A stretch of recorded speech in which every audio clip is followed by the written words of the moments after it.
سلام شاهین سفید.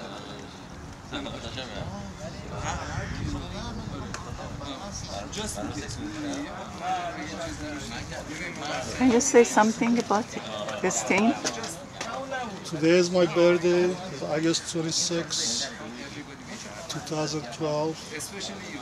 Beautiful day. This is Hassani.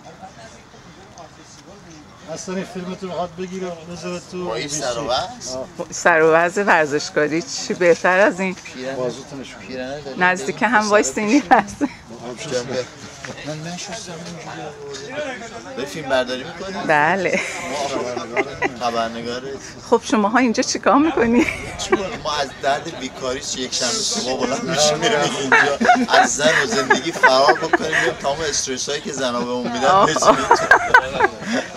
پس هلو سلام. پس تو استرستو با خودت آوردی.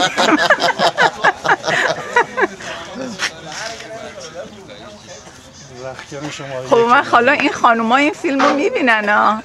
قرار شده سیکرت نگرش داریم فیلم ها میذاریمش تو خوزستان اسپورت.